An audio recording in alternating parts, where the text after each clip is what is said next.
Jennifer, how are you? I'm great. How are you today, Leon? I'm really well, thank you. Yeah, I'm really glad to have you here. And thank you so much for agreeing to have a conversation about our lovely Course in Miracles. Yes, great to join with you. Yeah, I've got loads of stuff to ask you, and I want to make the most of my time with you. So I'm going to dive into some things that you've said which really strike a chord with me.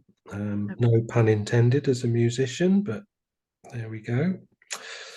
Um, So I tell you what was interesting to me and relevant as well is from sort of habits from my personal background was about accepting like abundance really in terms of like aligning with that idea.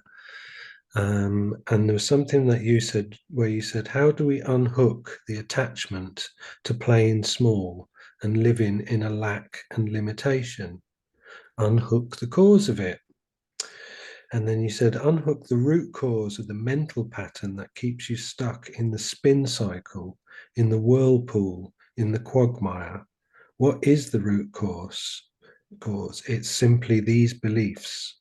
Someone is better than or less than us.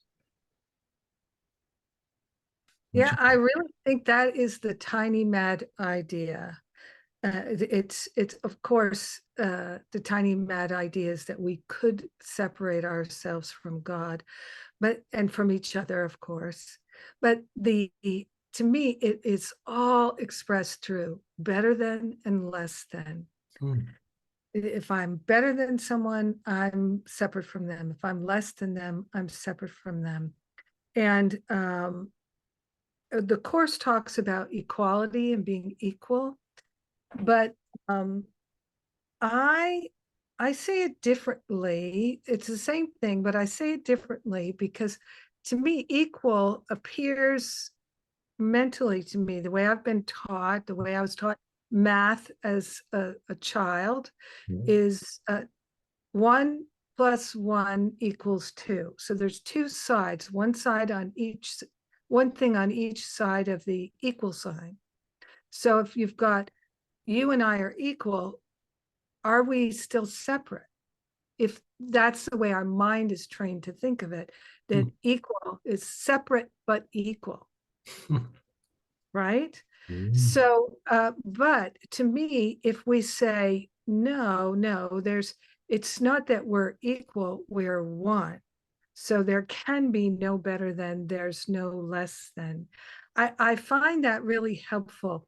And to me, the true experience of humility is recognizing that we are one with each other and not that I'm better or somebody else is better. Because a lot of times when people think about humility, they think, oh, I'm no better than anybody else.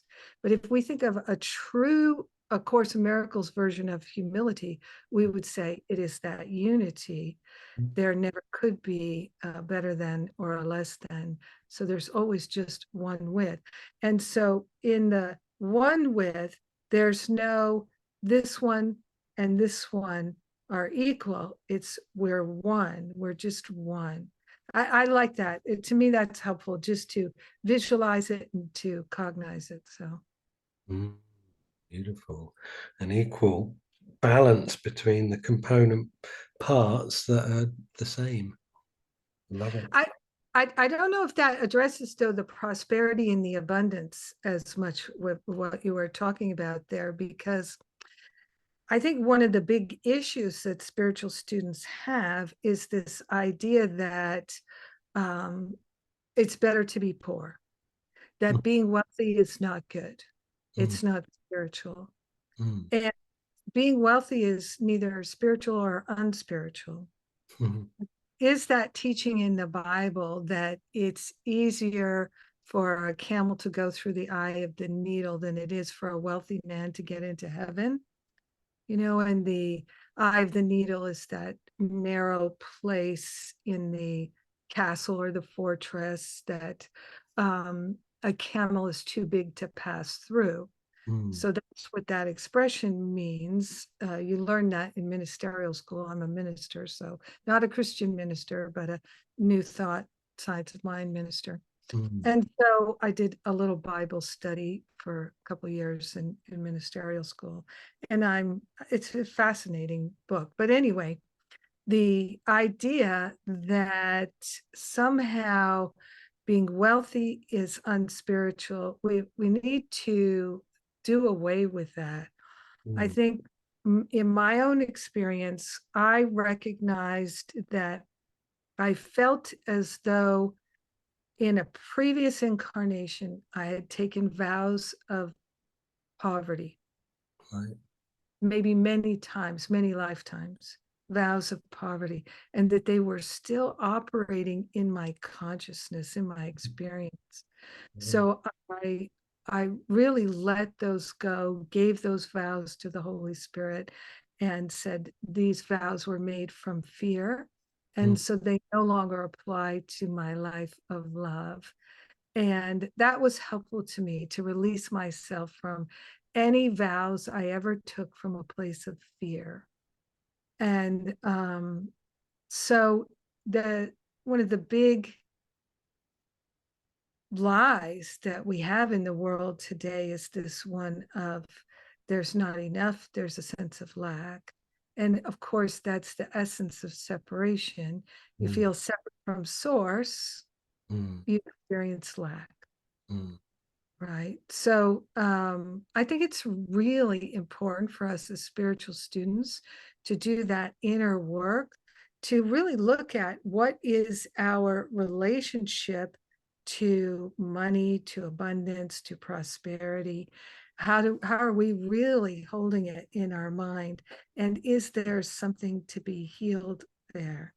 I Mm. teach a year-long course called Masterful Living, and that's one of the things we work on is healing our mind about lack and limitation, because it's not just about money, it's not just No. about poverty Mm. or wealth. It's about everything. Mm. Yeah. Wow. Yeah, I love that. That's really fascinating.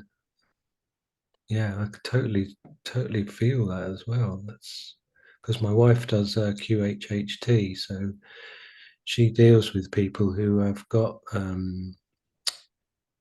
programming from previous lives that's showing up, with no cause in this life. So they're like, and in fact, she started studying it and training it after she had the practice herself done on her because she'd had a fear of like hospitals and blood, and she screamed the hospital down when we had to go there because she cut her finger, and she came home and she's like, what is all this about? I've never ever been to hospital, I've never hurt myself. And she was like, God, I'm embarrassed, and looked into it. And she'd brought, like you said, she'd brought that programming with her from another life. And yeah, Mm. that's quite easy go to kind of concept really in the vocabulary of what we're sort of always waffling on about here in our house. So yeah, I love that. That's brilliant. And another thing that I really liked about your work, well, I get your emails all the time, so I'm in constant connection with your stuff and I love what you do. But I'm really pleased that you've got the Ernest Holmes background as well, because he played a massive part in my journey. This thing called you, that book Uh-huh. was just like his understanding of Jesus in that book is just like, oh my Lord, I absolutely love that guy. He's Yeah. so good. But yeah, I'd like you to elaborate on something where you were talking about an application of self-love which can bypass an ego interpretation. And I thought that was really powerful and it really spoke to me because, again, it's a potential pitfall, isn't it? Self-love. And I think you've already just articulated that same potential ego trap with the poverty and abundance. And like you said, abundance isn't specific to something like wealth or whatnot. It's a mindset that we're more aligned with in reality rather than the lack mindset that's aligned to ego separatism. So how would you explain a bit of self-love to us that, as you said, bypasses an ego interpretation? Yeah, it's a great question. So there's nothing outside of us. That's written in A Course in Miracles. There is nothing outside of you. So when we love, when we're loving, we are loving the self. When we're loving the self that we identify as the body or the personality, we're also loving all there is. Because whenever we're expressing love, it is being in that flow of our nature, our essence of who and what we are. So a lot of people think that self-love is egotistical, but we're loving what God made when we love ourselves. Now, of course, there are people who I've never met one, not even one person in all the counseling that I've done and all the teaching I've done. I've never met one person who like had an egotistical love of their body. I've never met that person, but I've met a lot of people who had an egotistical dislike of their body. Mm. I've never met anybody who had an egotistical love of their personality, but I know lots of people who despised their personality, felt their personality was a problem, that it lacked, that they weren't good enough. But I've never met anybody who had an sort of ego adoration of their body or their personality. Even the people who have seemed to make a self-idol or a false idol of their body or their personality, there's no love there, no real love there. So, but a lot of people think, oh, to love yourself, that's egotistical, but it's not. It's not. If there's anything in this world that you don't have love for, that's egotistical. So I mean, it's either you can be neutral and be loving towards it in a sense. So you're not giving it an interpretation or a meaning. You're just recognizing, as some of the great mystical spiritual teachers have said, things like, everything is of God, and so I can love it all. And when we're seeing with our right mind, we have no judgment, and even what might seem hideous can to the ego can seem beautiful to the spirit when we see it correctly. So yeah, I think saying that self-love is egotistical is perhaps not understanding what real self-love is. It's not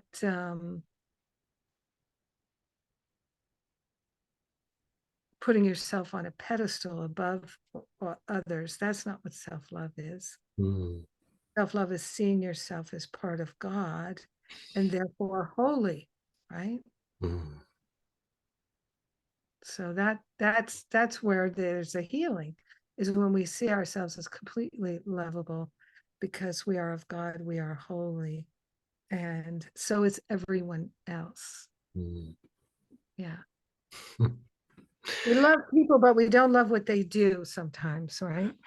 Oh yeah, I think that's very pertinent to my own journey, and sort of something that I've often said to people, to be able to articulate that in a tiny little capsule of information, to say, I love that person, but I don't like their behavior. That, to be able to articulate that in a very short sentence, is the consequence of, like, in my own case, probably like 30 odd years of a particular relationship, of just working, thrashing through different aspects of what was going on as it swung to the left and the right and up and down and intense and calm and blah blah blah, and that was a great a great part of the healing for me, was to be able to make that differentiation, and for my own self as well. You know, when I look back at my struggles with my ego, as a, you know, especially as a youngster, it was like that freedom to have it pointed out in the Course in Miracles, to have that separation between your true identity and this program that's running as a consequence of a thought that we had.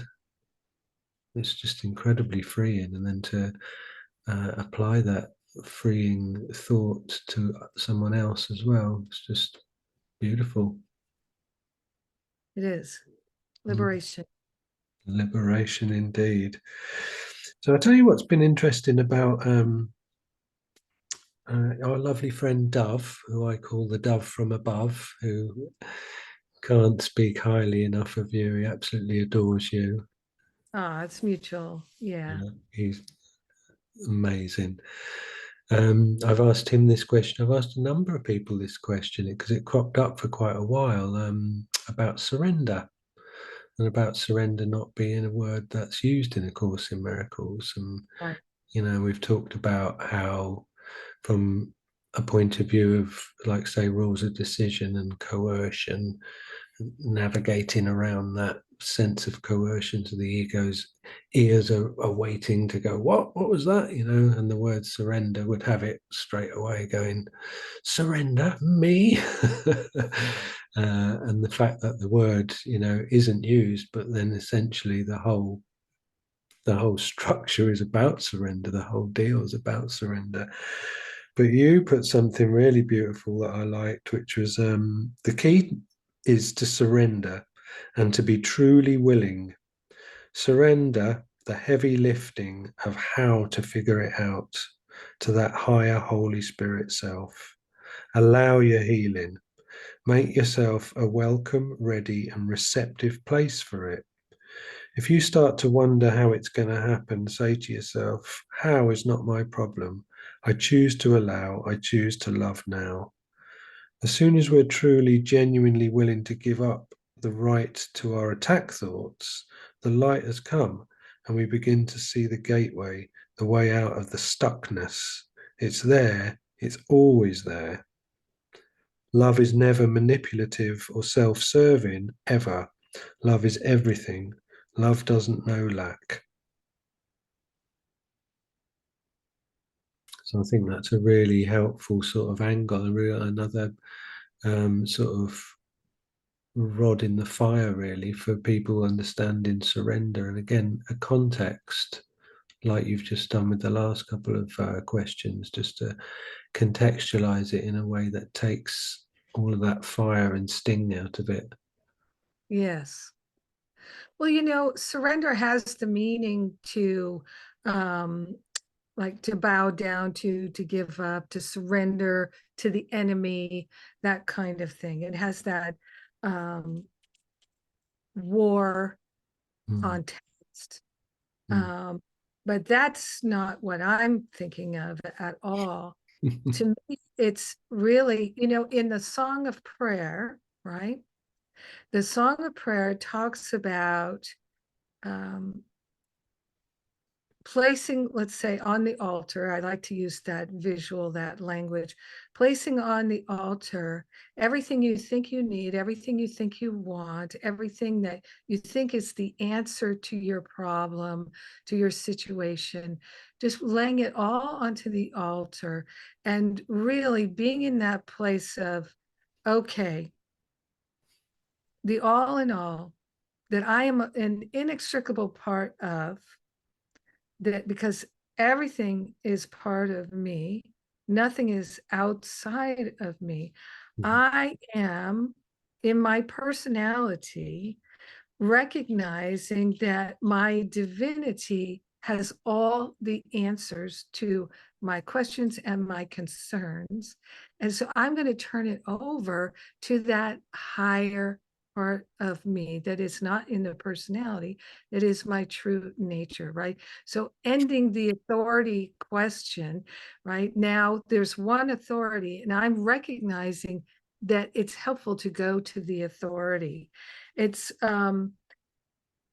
To me, I really think of it as going to the the best helper you could ever have, who knows what we would like even better than we do, who knows what would make us happy better than we could even imagine it, who knows all the ins and outs and knows precisely why we're suffering in this instant, and who has all the remedies.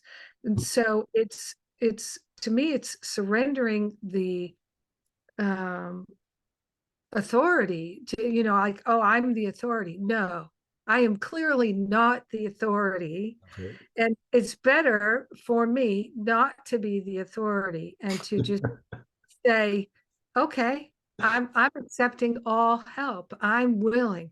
Because I mean, we say it all the time, a little willingness is all that's required. Mm, It's true. And mm, a lot of willingness will eventually be what you're going to know is required. And the sooner you can get to just a constant stream of willingness mm. to let any need to try to control anything go, the sooner you can do that, the happier you will be. I mean, it's just, you will become joyful the minute you stop trying to control anything, anywhere, at any time. Brilliant. Right? Don't try to control your desires. Don't try to control the diseases. Don't try to control your neighbors. Don't try to control your dog, even. Like, don't try to control anything, but instead work at the level of the mind and say, okay, what I'd like is, I'd like total peace all the time. What I'd like is to demonstrate a living joy all the time. What I'd like is to be truly helpful. And this is what my life is about. And so getting into that flow of trust, right? The number one characteristic of God's teachers, getting into that place of trust. Now, if you read The Development of Trust, and I encourage everybody to read it again and again and again and again and again and again and again and again, because it's only it's not even 2 pages, it's about a page and a half, Mm, and it's so clear what we all go through as a process. mhm. And it's, if we don't surrender the attachments we have to the things that we think we need and the things that we think we want, if we don't surrender those attachments, then we're just delaying our suffering, because ultimately we will surrender it all. Yeah. We will. Ultimately, we will surrender it all. Mm, And sooner we can get there, the happier we will be. And, we think, oh, it's so hard. Like sometimes I'll be counseling somebody and I'll say, here's an affirmation for you to work with. I like affirmations. mm. And to me, A Course in Miracles is a ton of affirmations. I don't know what anything is for. I've given everything all the meaning it has for me. These to me are all affirmations. Mm, So to use an affirmation like, thy will be done. mhm, When I mention that to people, just start saying, thy will be done. People mhm. go, oh, no, oh, no, no, no. No, I can't do that. I can't do that. Because they immediately imagine that they're going to have to give up sex and ice cream and chocolate and wine and beer and whatever else they enjoy that are the sensual pleasures of life. They're now going to have to be nice to people that they don't want to be nice to. All these things come up in their mind. No, I could never say that I will be done, because that means God will send me to live in a shack somewhere and meditate all the time. But it's just not true. That is an ego negative fantasy of what thy will be done would be like. Thy will be done is never ending joy, Mm, because A Course in Miracles tells us there's only one will. It's your will, which is also God's will. mm, There's no separate will. There's the appearance of a separate will. mm, In this world, we have the appearance of a separate will, but it's not a real thing. It's an illusion. There is no separate will. So we've just got the one will, the will of God. Let's choose to align with it. That's what I find. The more I fully align with what I experience as God's will, Mm. it's really perfect happiness, Mm. peace. There's no struggle anymore. Mm. Yeah, amazing. I mean, what I'm getting from that is like this beautiful interpretation of surrender actually is a way of putting down and putting to one side our own limitations as to, when it sort of says to us, don't think about the outcome of how these things are going to play out. You just have the willingness and know, like you said, it's going to be bigger. Someone is, or when it says, if you only knew who was in control of the situation, however it's worded, you'd never be fearful again. That kind of aspect of the material. And it's, if you hand that over, your expectations, your imaginings, they can only come from a limitation, really, if it's from us as a perceived separate self. Whereas the thy will be done, the handing over, that's really beautiful. And also it makes me think of, like, that beautiful way that free will is explained to us and the curriculum's explained to us, that says you can't come up with the curriculum, you can't put this off. All you can do, you can't put it off inevitably. All you can do is choose when you're going to do this. And Yeah. again, it's like so gentle. It's so gentle but firm. And it's like there's only one choice. Do you want to put it off forever, or do you want to just get on with it and then feel the joy that's going to come from those decisions? Yes. It's like if you want to spend the rest of your life making, or if someone wants to spend the rest of their life making their career a false idol and thinking that their worth comes from their career, or Mhm, their worth comes from their physical body, mhm, the six-pack abs, the face without wrinkles, or whatever it might be, the the beautiful house in the country, or any of the things that people identify with of this world. If you want to do that for the rest of your life, you can. You mhm, can. There's nothing going to stop you unless you also want the peace of God. Because if you also want the peace of God, then you cannot make anything a false idol, because the two things can't coexist. So that's the message in that development of trust, that it's what Jesus said: to them that have, even more will be given, and to them that have not, even what they have shall be taken away. mhm, So those who have the consciousness of the all in all, the unity of life, the oneness, people who have that consciousness, even more awareness will be given, more ease, more grace, more peace, more harmony, because that's what they're interested in. mhm, And to them that have no interest in finding the kingdom of heaven within, even what they have will be taken away, because they're looking for the kingdom of heaven outside. And the most loving thing that could happen is that their higher self would take from them the things that they think will make them happy, that will never do that. mhm, Except for a moment. Everybody's happy, oh, look, I have a fresh cup of coffee. I'm so happy now, right? Ah, I've got my morning coffee, or what, people like the morning coffee with the first thing. Oh, now I'm so happy. Well, that's not going to last all day. mhm, It's not going to last the rest of your life. So I was just talking about this in my podcast, um, talking about the end of wanting. And we we have Ernest Holmes. You mentioned Ernest Holmes. Ernest Holmes made a distinction that I think is really helpful, that I was talking about, and that is that happiness and joy are different things. Joy is a spiritual quality that is of God, which is part of our true nature. And what I teach is that the spiritual qualities are like the colors of the rainbow. So the white light refracts through the raindrops, and you see the different colors of light, the different frequencies of light, right? The red, the blue, the green.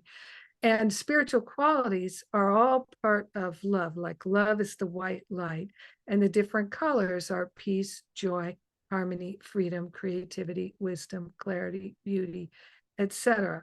Mm. So these spiritual qualities are our essence and our nature. If we're not experiencing abundance and prosperity, it's because we have a belief that's blocking that a spiritual quality from expressing, because we're, for whatever reason, we have an attachment to an idea, a belief that's blocking that flow. And that's our decision. I've given everything all the meaning that it has for me.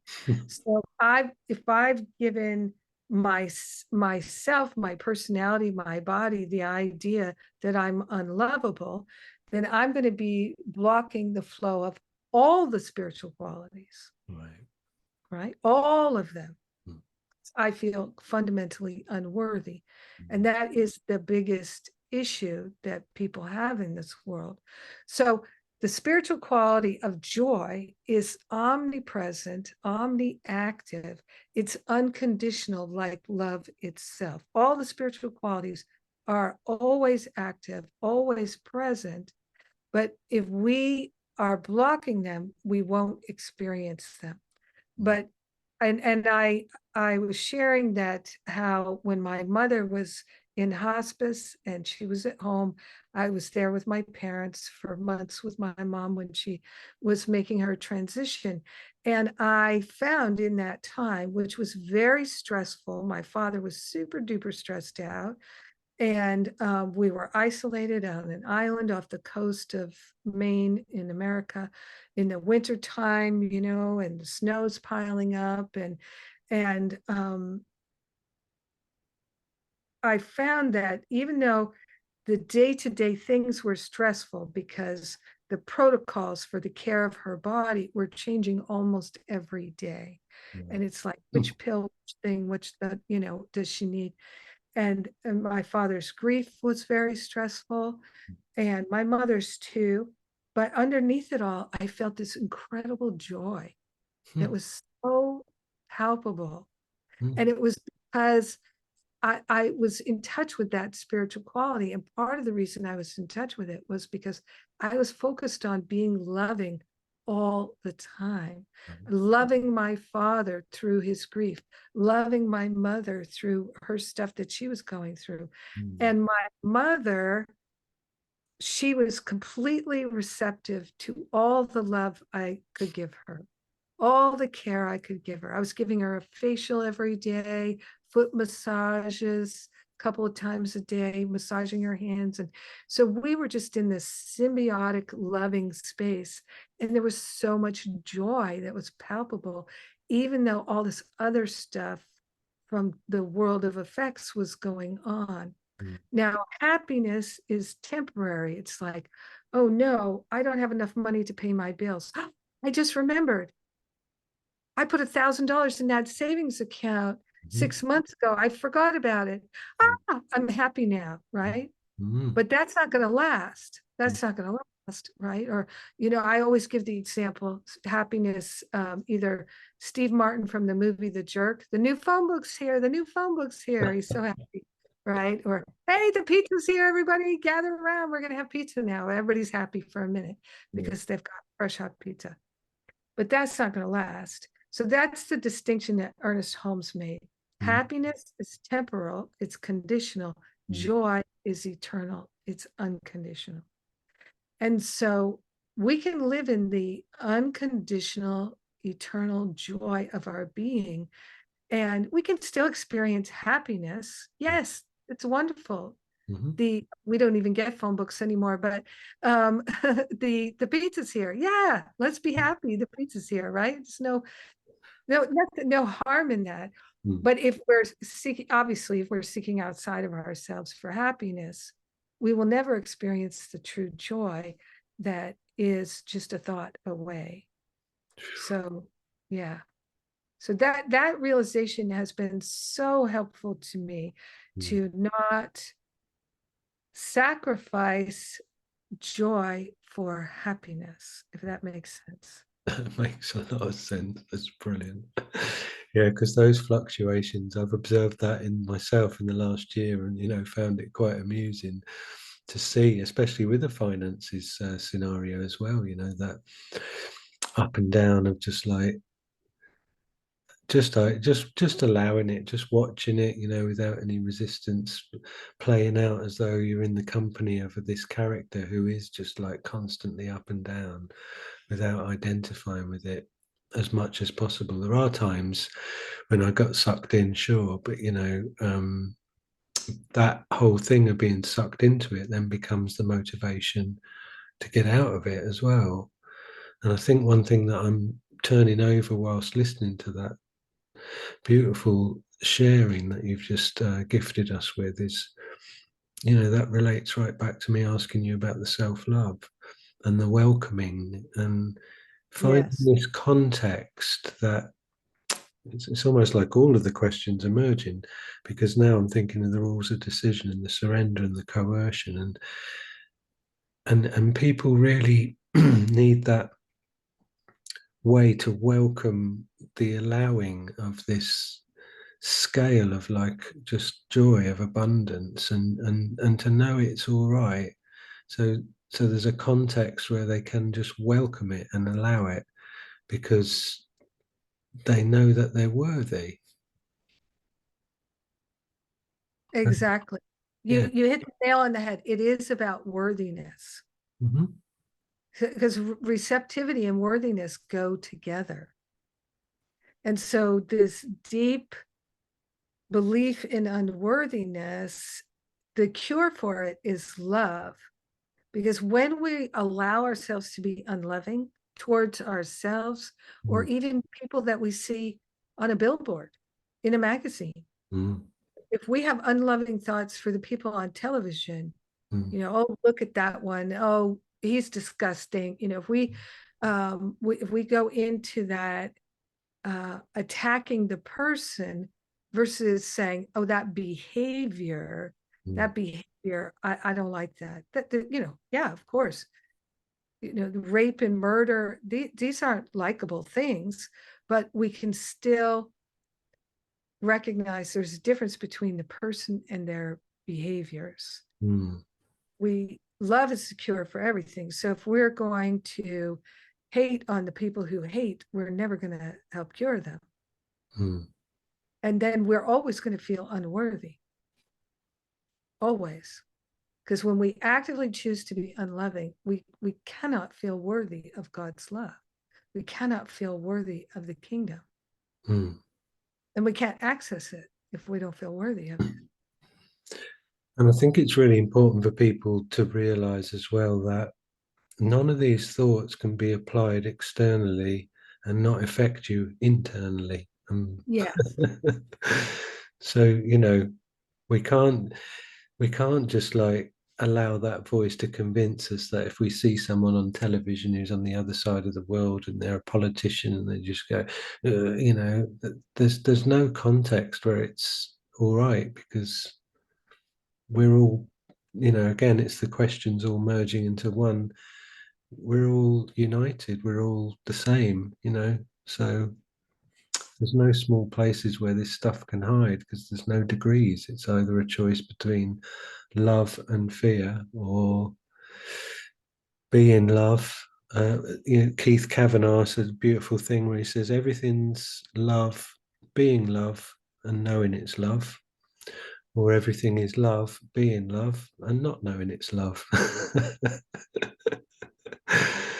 And one of the things that we learn through application in the course is like with the no degrees, the no hierarchy of illusions, no difficulty of miracles. We're having this thing shouted at us of just like, it's just one or the other. You can't have small upsets. There's no small upsets. You can't be a little bit upset. Beautiful. Yes. So this is particularly lovely as well. Another thing that you did, which was this place of healing is available to all of us. It's not just for special people. It's even for people who don't believe it can happen for them. What I see happening for us is that we reach a point, maybe again and again, where we become overwhelmed with gratitude that we didn't give up. So many times there was a thought to give up, even a desire to give up, to collapse into failure and not enoughness. But somehow, something, another name for God, wouldn't let us do it. We kept going. Yes. It's a universal experience for spiritual students. It really is. And that's why, I write a daily blog, right? My daily shot of spiritual espresso. And I swear I would like to write once a week one that's just don't give up. I only usually do it a few times a month, but I think that's the most important messages. Do not ever give up. Give it up. Give it up to spirit. Give it up to the higher power, if you will, or whatever name you have for it. The temptation is to give up so often. And there's that great quote, from was it Arthur? No, William Murray, Murray, who said, in the beginning of all great endeavors, there is that temptation to give up. Hmm. Do you remember that quote? Sure. Oh, yeah, it's the expedition, that famous Scottish expedition to the Himalayas, I believe it was, Murray. And there is that constant temptation to give up in the beginning. But once you know that you're not doing this for any other reason except that your heart is telling you you're supposed to do it, you should do it, not that you should do it, but you're being called to do it. If you know you're being called to do it, then you're not going to give up. If you really know you're being called to do it, you're not going to give up. But there may be temptations along the way. Some things are very, very difficult to the personality, very, very challenging. But when it's that challenging, it usually is because we think we're doing it on our own, and we're not tapping into the universal power moving through us, right? Jesus said, I myself can do nothing, right? I myself can do nothing. So that's true for all of us. And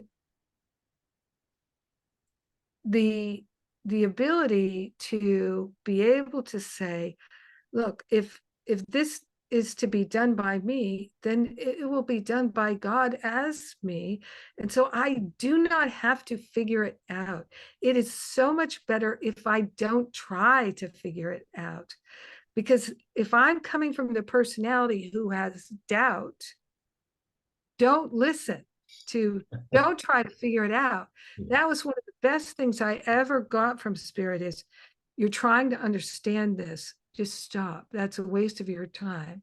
When your mind is willing to know what this is about, it will become crystal clear to you. So just stop trying to analyze it. Stop trying to figure it out. Just forget about that forever.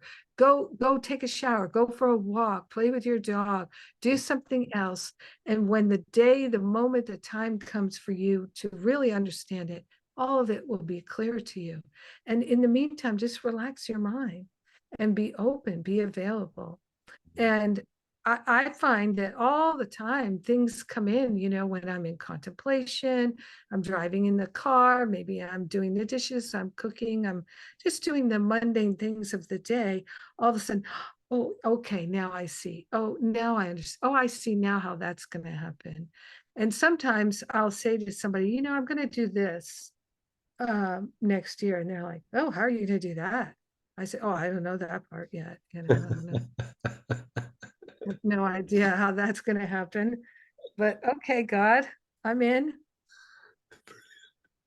Right? I Yeah. mean, it's so great to be able to say, okay, I'm in. And then I don't have to do anything now. You know, when there's something for me to do, I'll know it and I'll do it. Human being, not human doing. Mm. Yeah. Well, beautiful.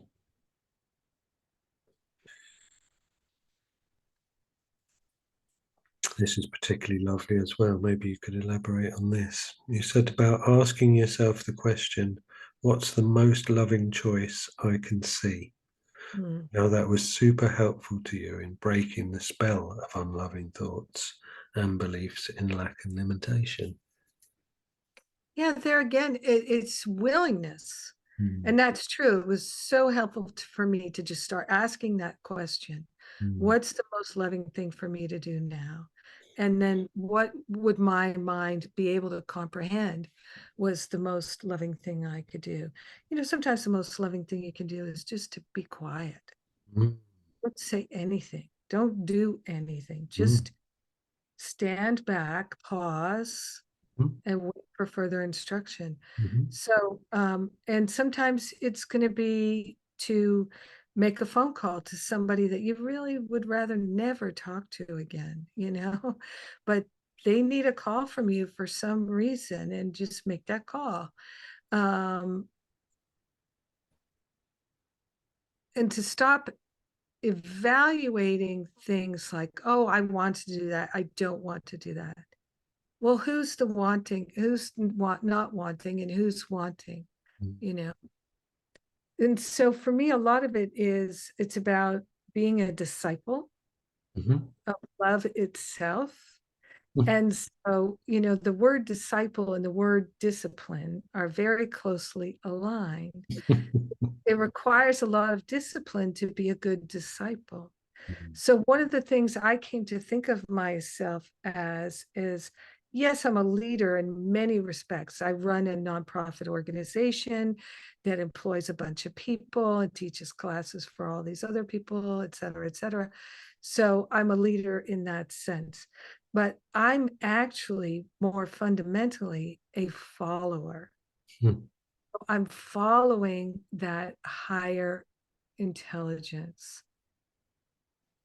And so when we can really, thy will be done, thy will be mine. There is such a healing that happens when we allow ourselves to really be like, I I don't need to do anything. I need do nothing. mm, Right? That's the teaching of A Course in Miracles. Move into that space of I need do nothing, which mm, is so confusing for spiritual students. What do you mean? I need to do the laundry. I need to go to work. I need to get my car fixed. Are you kidding me? I need to make dinner for my children. Right? I need do nothing. I need do a ton of things. But it's no, you don't need to do it. mm, You want to do it. mm, You'd like to do it. mm, You've decided you will be doing those things, but you don't actually need to do them. mm, To be your true self, to be the love of God, to be fully supported in the invisible, you don't need to do those things. You just think you do because you've made all these arrangements around your doing those things. But if you just stopped doing those things, you'd still be okay. mm, Something else would emerge. And not that people need to bring everything to a halt, but it's getting out of that thing. If I don't do this, I'm in trouble. Well, maybe you're not in trouble.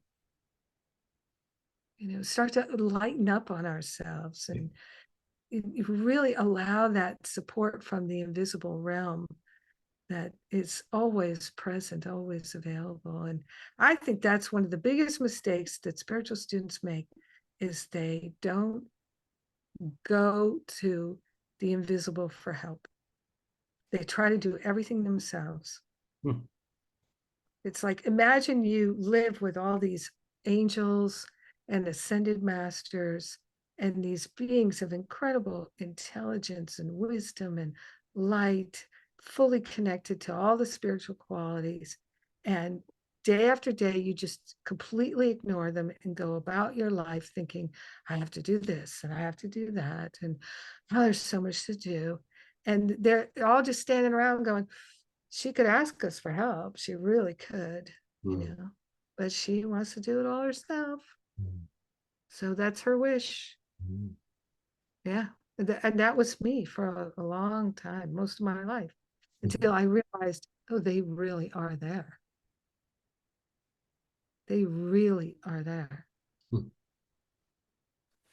Because of the way free will's set up as well. And it says in the Course, God's will doesn't oppose.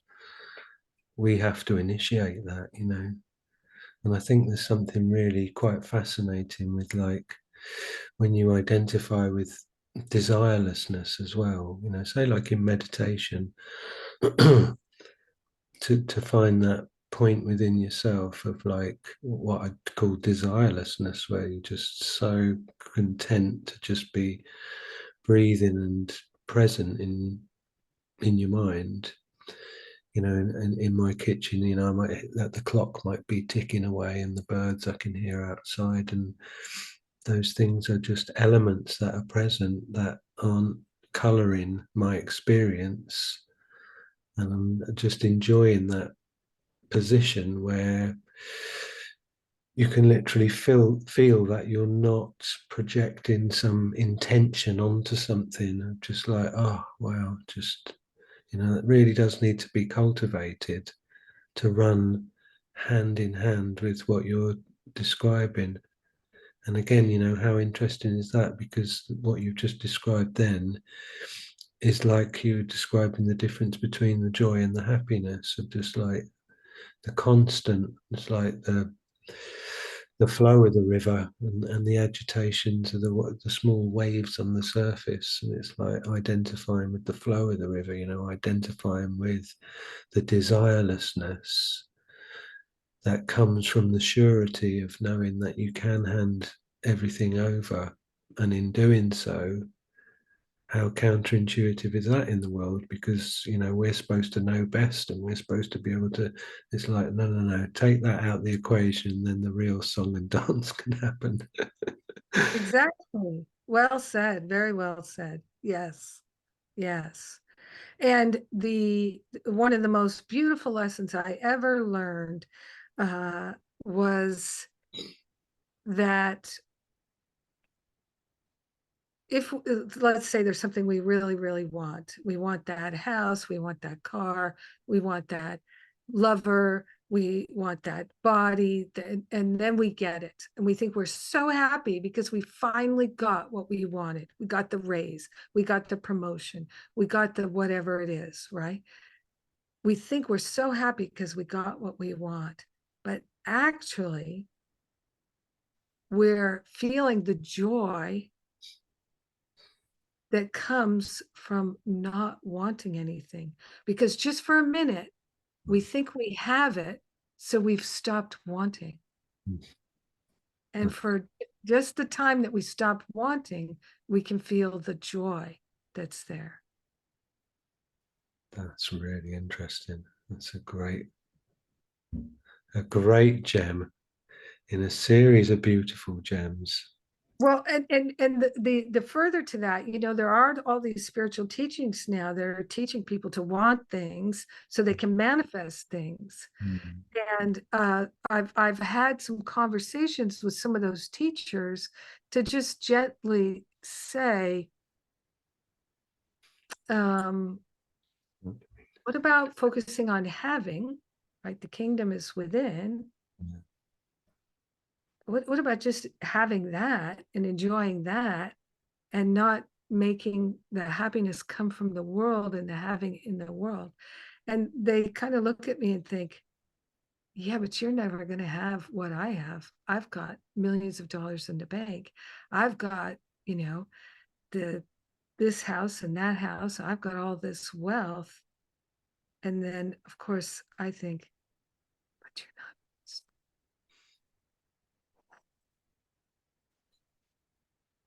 Unless you're acquiring a new thing, then you're excited about acquiring a new thing. Oh, look, it worked. The magic worked. I manifested it. It's like, but that's okay. I mean, we all get there in the end. But just it is such a blessing to us to say, you know what, I'm just going to try not wanting for a while. Just stop. Yeah. Beautiful. Well, that might be your mic drop moment, Jennifer. Because there was some beautiful, beautiful stuff going on there. And I'm conscious of your schedule because, as Dove would tell us, you're an extremely busy person and helping loads of people in different ways. So I'm conscious of the time. But wow, yeah, that was a really nice conversation, and it just flowed, and all of those subjects just went together as one, really, didn't they? And circled back round to tie a nice little neat bow. Yeah. Thank you. Thank you for inviting me to come and talk with you. I've loved this time together. Thank you. Yeah. Well, at some point in the future, I might ask you if you're available again because, yeah, it's really Love to. yeah. Yes. Thank It's you for all of the sharing that you've done today, and like I said to you before we pressed record, this is like helping people to build a toolkit of practical applications for experience to be more in joy. That's my thing. On together, high five. So have a beautiful day and give your dog a stroke from us here in England. All right. I'm going to take her for a walk now. Good. And we'll see you again. All right. Thank you. Take Mwah. care. Bye. Cheers. Bye bye.